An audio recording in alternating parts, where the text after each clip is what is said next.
wabarakatuh. Waalaikumsalam warahmatullahi wabarakatuh. Alhamdulillah. Alhamdulillahirabbil alamin. Wassalatu wassalamu ala asyrofil anbiya'i wal mursalin wa ala alihi wa sahbihi ajma'in. Amma ba'du. Bapak-bapak, ibu-ibu, jamaah salat subuh yang dimuliakan Allah Subhanahu wa taala. Pertama dan yang paling utama, mari kita panjatkan puja serta puji syukur kita kehadirat Allah Subhanahu wa taala, di mana di pagi hari yang berbahagia ini kita masih diberikan berbagai macam karunia nikmat, terutama nikmat iman, nikmat Islam, nikmat sehat walafiat, sehingga kita masih tetap melaksanakan kewajiban kita, yaitu sholat subuh berjamaah. Kemudian kita melanjutkan dengan membaca satu atau dua ayat dari Al-Quran Al-Karim. Salawat dan salam tidak lupa kita aturkan kepada junjungan kita Habibana wa Nabiyana Muhammad Sallallahu alaihi wasallam yang telah membawa kita ke jalan yang terang mudarat, begitu pula kepada keluarganya, sahabatnya, dan semoga kita di yaumil akhir nanti mendapatkan syafaatnya. Amin. Amin. Amin ya Allah ya Rabbal alamin. Bapak-bapak hadirin jamaah yang dimuliakan Allah Subhanahu wa taala, kita lanjutkan dengan membaca Quran surat Ali Imran ayat 38. Satu ayat aja ya. Dikit amat. Kemudian nanti kalau masih ada waktu tambah lagi 10 ayat. Iya, kalau satu ayat jadi 10 ayat. A'udzu billahi minasy syaithanir rajim. Bismillahirrahmanirrahim.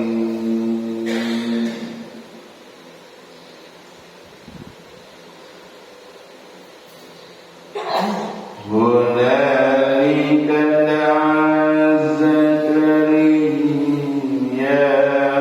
rabbah qala rabbi hab li min ladunka dhurriyyatan thayyibah innaka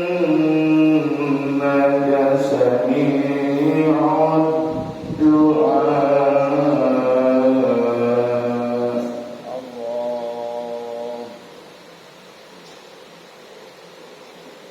Satu ayat segitu doang. Sadaqallahul azim. Udah 5 menit. Ya artinya, soalnya itu makanan udah ada.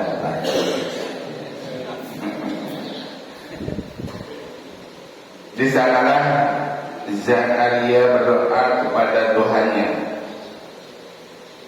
Dia berkata, ya Tuhanku, berilah aku keturunan yang baik dari sisimu. Sesungguhnya Engkau Maha mendengar doa.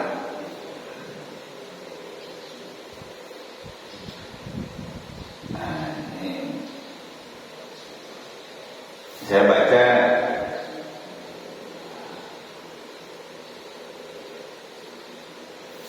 silsilahnya dari ini ya, ayat 38. Al-Imran ayat 38. Doa mohon keturunan yang saleh. Jadi kalau masih ada yang mohon maaf ya, pengen punya keturunan dan pengen Ini doanya contohnya ya. Dan punya keturunan yang saleh. Tapi doanya makan ke bawah.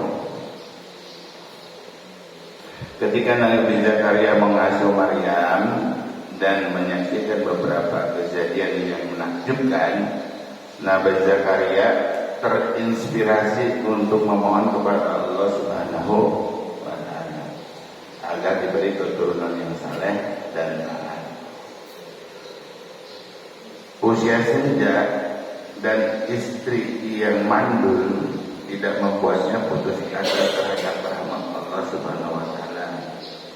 Beliau pun memanjatkan doa kepada Allah Subhanahu wa Ta'ala agar diberi keturunan yang bisa mensiarkan agama Allah. Nabi Zakaria sangat optimis karena Allah Subhanahu wa Ta'ala adalah Zat yang Maha Mendengar. Allah lalu mengabulkan doanya dengan mengutus malaikat agar membisikkan pesan suci bahwa Dia akan memberinya keturunan yang telah diberi nama Yahya dan akan menjadi pewarisnya dalam menegakkan agama. Jadi dari ayat ini kita ambil kesimpulan jangan putus asa gitu. Jadi yang belum punya keturunan, abah juga bisa kalau punya istri lagi, kita lagi punya keturunan lagi. Buktinya di luar negeri ada yang orang tua yang usia 85 tahun punya istri yang lebih muda, punya keturunan. Coba ya.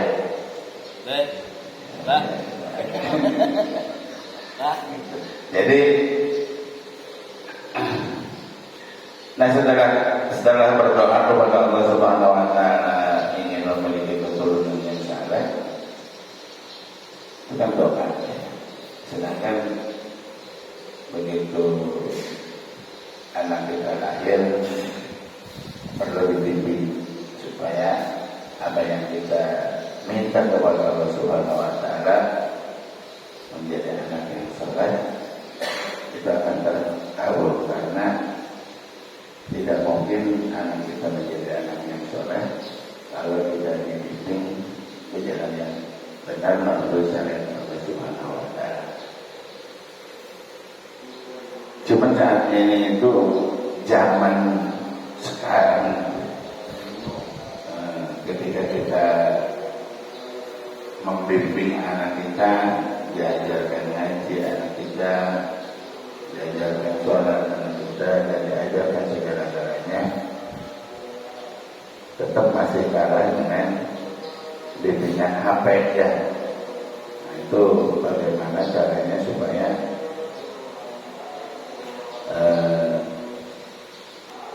barang teknologi itu menjadi pembelajaran untuk anak kita, bukan menjadi ajang untuk durhaka sama orang tuanya. Karena nggak dibungkirin lagi, nggak dikasih HP, ngamuk-ngamuk, dikasih HP orang tuanya yang ngamuk-ngamuk, itu karena anaknya disuruh ini nggak mau, disuruh ini nggak mau.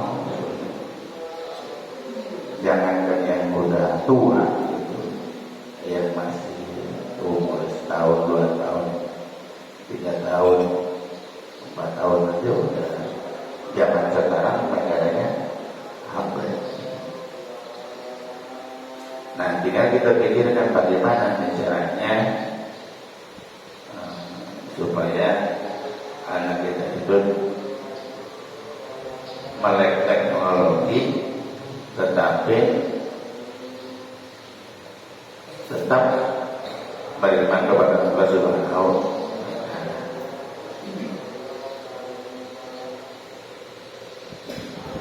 Ada nggak yang udah punya solusinya? Itu bagaimana caranya?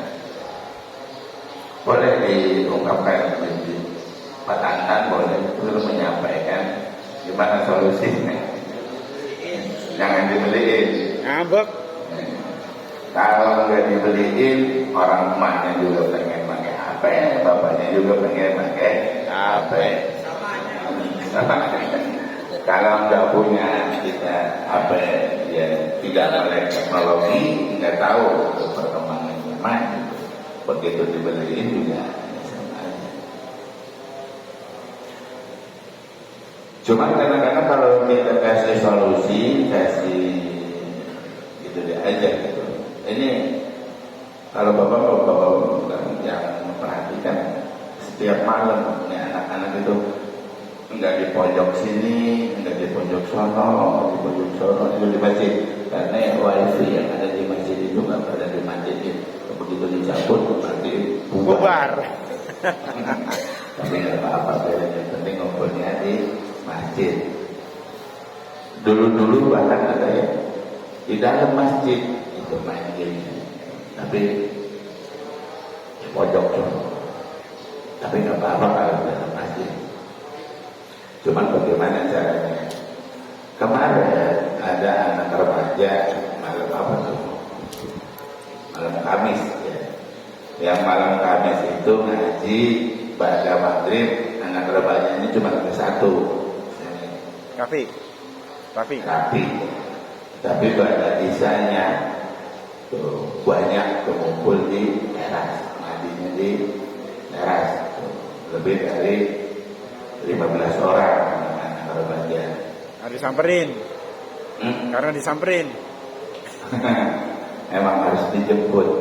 Ya. Jadi waktu itu datang 3 orang. Kata saya, emang yang ngaji cuma 3 orang doang atau anak risbat cuma 3 orang doang. Nah, susulin teman-temannya. Kenapa? Barang siapa yang nyamperin mengajak orang lain untuk belajar, maka pahalanya berlipat ganda. Alhamdulillah gitu ya. Begitu disusulin masing-masing pada bawa temannya, ya terkumpul lah ya, sekitar 15 orang anak remaja itu. Dari jam 8 ngobrol sampai setengah 11 malam. Kemudian terakhir masih ada yang kurang. Jadanya bagaimana? Nanya solusi bagaimana nanganin anak-anak remaja. Kata saya, entar kalau kamu punya kesempatan undang anak-anak lomba main game. Lomba main game. Gamenya apa? FF. Pasti kalau diajak ngaji kan susah. Coba kamu umumin di grup, ayo kita lomba main game FF, kemudian dikasih hadiah pemenangnya. Pasti banyak yang ikut. Kita nggak tahu FF itu apa. Tahu? Bapak mama tahu kan FF? Enggak. Ya. Nah, kalau bapaknya nggak tahu terus gimana mencegah anaknya? Padahal ini tahu nggak FF? Nggak tahu, pura-pura nggak tahu kali.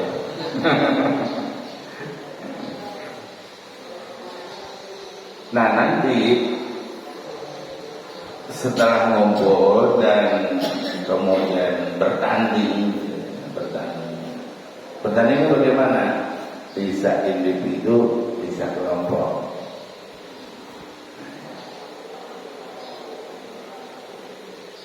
Yang pertama dengan individu atau dengan kelompok terserah. Karena pembelajaran individu dengan pembelajaran kelompok berbeda. Ya. Apapun yang kita kerjakan, kalau kita kerjakan individu, hasilnya berbeda dengan ketika kita memberikan contoh pekerjaan dikerjakan berkelompok.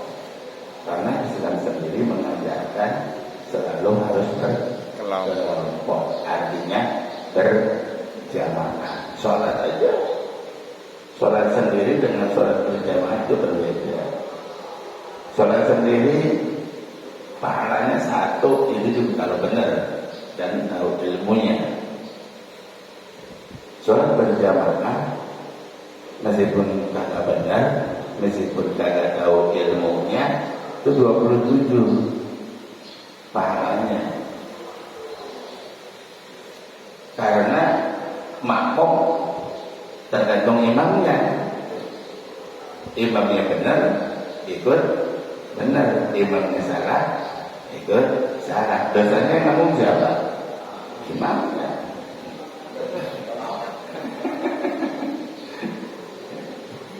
Iya. Kayak sopir ya, sopir bis. Terus jatuh. Yang di penjara siapa? Sopirnya. Supirnya. Orang tanggung jawab. Nah begitu juga. Tinggal pilih nih, mau mainnya itu individu atau mainnya itu kelompok. Setelah main otomatis kan ada pemenangnya tuh. Ya. Masing-masing ada yang iri enggak bakal ada yang iri. Ketika ada pemenang kemudian dikasih hadiah, nggak bakalan protes. Pemenang dikasih hadiah. Siapa yang lebih pintar, siapa yang lebih hebat, siapa yang lebih menguasai permainan itu, maka dia berhak mendapatkan hadiah. Ya sama dalam segi kehidupan kita sehari-hari. Ketika kita melakukan amal perbuatan yang baik, Allah Subhanahu wa Ta'ala akan memberikan ganjaran sesuai dengan kemampuan orang tersebut. Ya kalau kemampuan orang tersebut itu baik, maka banyak juga ganjarannya. Bagus. Kan udah jelas di dalam Al-Quran dikatakan Ramayat malam sekolah dalam Ramayat Ramayat malam sekolah dalam Syarah. Ketika kita berbuat baik maka akan dibalas kebaikan itu sesuai dengan keadaan. Ketika kita berbuat jelek pun akan dibalas meskipun sekecil jadi jarak pun jadi. Apapun yang kita lakukan meskipun kecil itu di mata manusia, tapi di mata Allah itu tetap akan dibalas semua perbuatan itu. Tinggal kembali kepada kita yang melakukannya. Kan kadang-kadang orang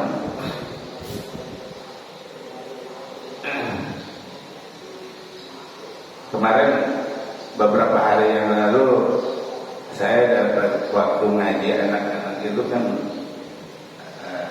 Pak Sarida itu upload video dari saya bahas ya. Upload video kemudian ceritanya di situ itu kenapa yang ngaji itu sedikit ya pesertanya. Padahal tiap hari. Padahal ngaji tiap hari. Atau gimana sih? Iya gitu ya.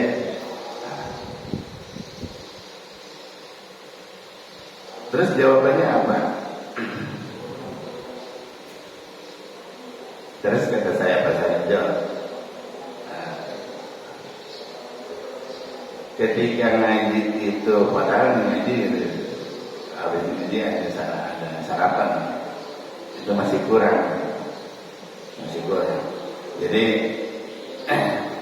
saya dulu tinggal di Pondok Sejahtera ya, tapi rada jauh rumahnya dengan rumah Haji Arif Sadam. Ada yang kenal di sini? Kalau Pak Haji Rajab kenal kadang-kadang keliling-keliling terus. Itu kalau subuh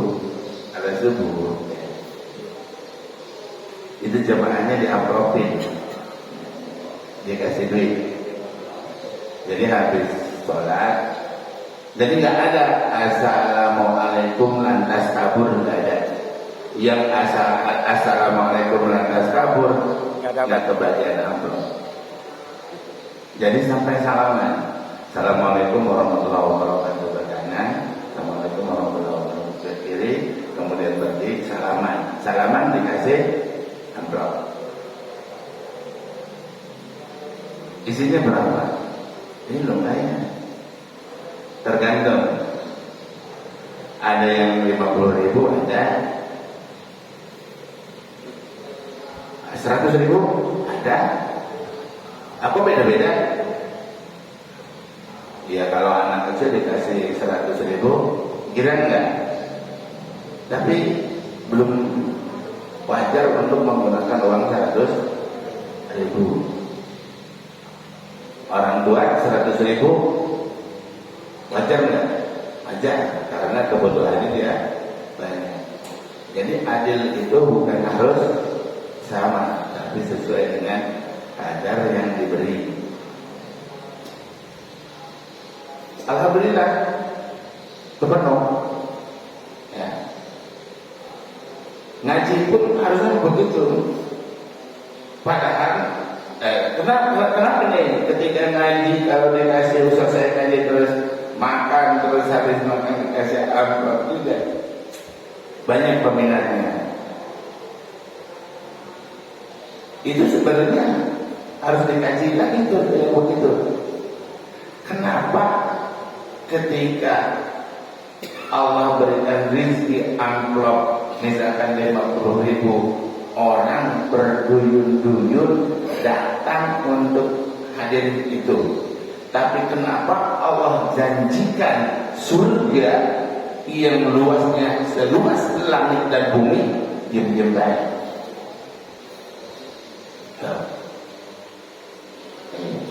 Diam-diam baik, itu nggak ada yang mau datang, nggak ada yang mau ikut, nggak ada yang tergerak hatinya gitu untuk ikutin itu.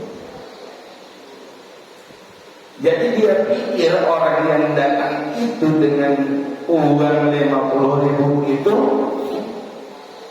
bebas, berhasil segala-galanya, terpenuhi segala-galanya. Padahal ketika kita melakukan suatu perbuatan ikhlas, maka Allah akan balas dengan balasan yang berlipat-lipat. Dan dibalasnya bisa di dunia, bisa juga di akhirat, bahkan bisa dua-duanya. Di dunia dibalas, di akhirat pun dibalas.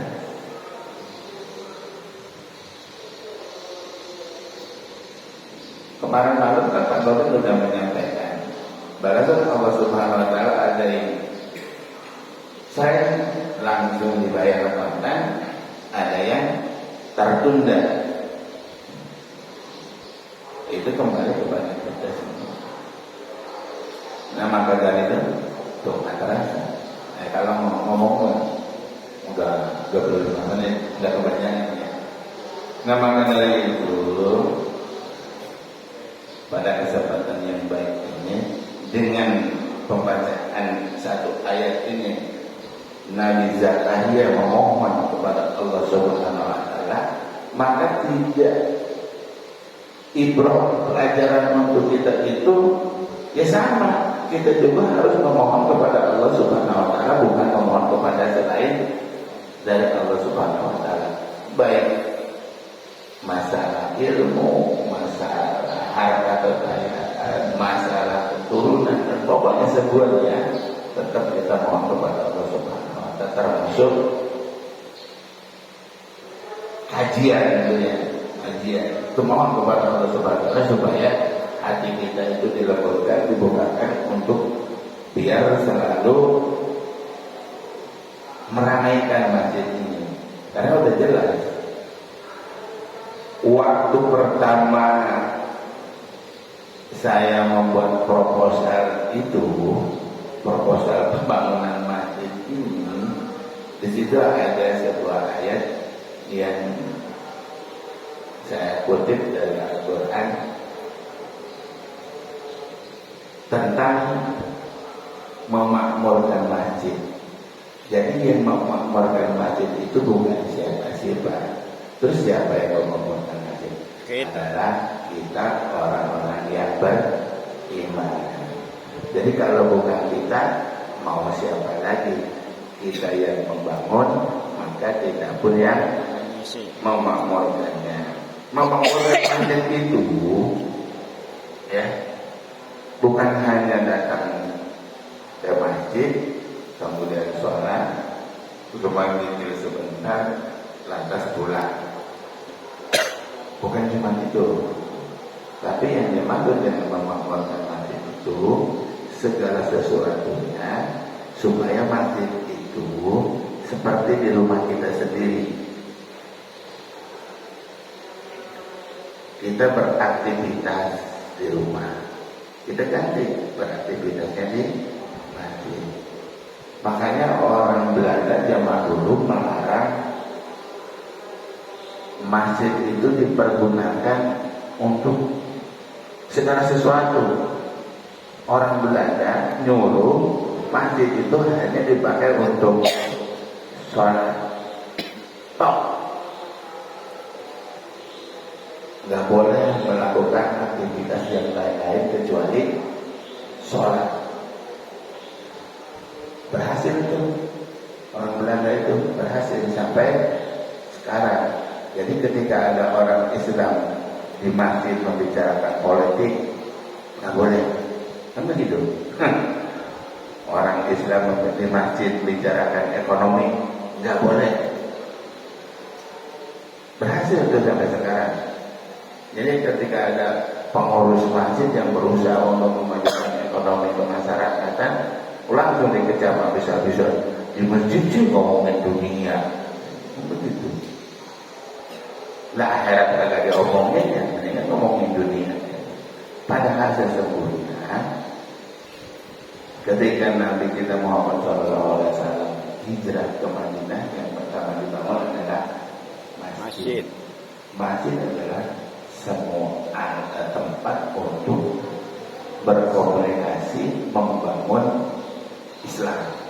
Membangun Islam itu bukan cuma sholat, tapi semua aspek kegiatan yang harus berhubungan dengan memajukan Islam, memakmurkan agama Allah Subhanahu wa Ta'ala. Jadi boleh aja menyusun strategi bagaimana supaya masjid ini makmur. Bila perlu, masjid ini bukan minta dana kepada umat, tapi masjid menghasilkan dana untuk umat, memberi, bukan meminta. Itu bagaimana caranya? Ya dibangunlah peradaban perekonomian untuk membangun kebersamaan. Makanya masjid itu harus punya anggota. Anggotanya itu tetap tercatat, bukannya ini kan Masjid At-Taqwa, anggotanya adalah seluruh perumahan, seluruh warga perumahan Kota Benu, khususnya RW 21. Tapi nggak ada catatan itu kalau saya tanya. Dan waktu saya jadi ketua DKM juga mau masukkan seperti itu, nggak mau.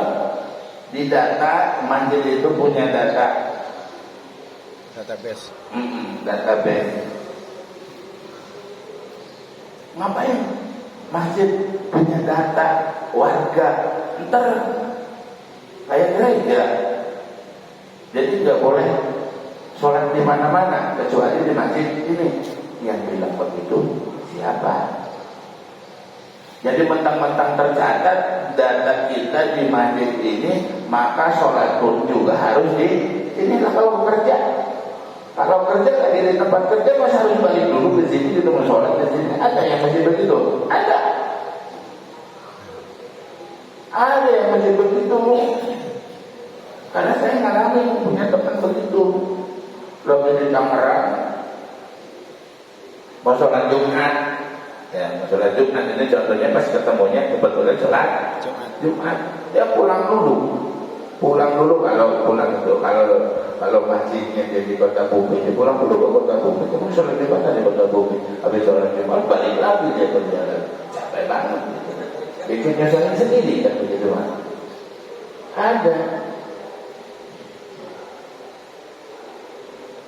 Ada yang tahu nggak?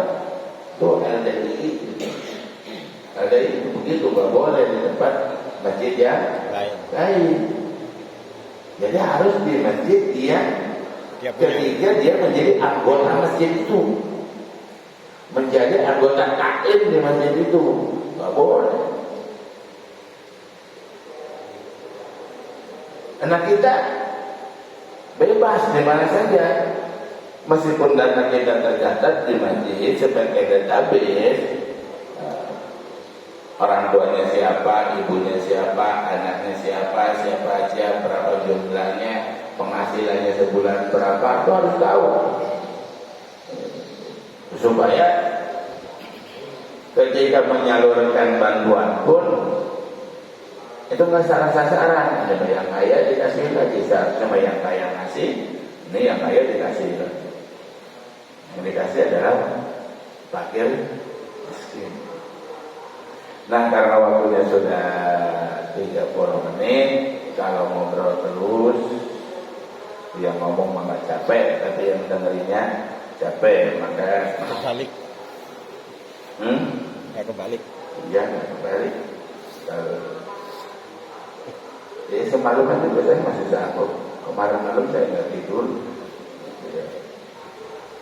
Tadi siangnya tidur. Tidur sampai bangun jam 1. Karena kalau nggak diganti pusing kepalanya.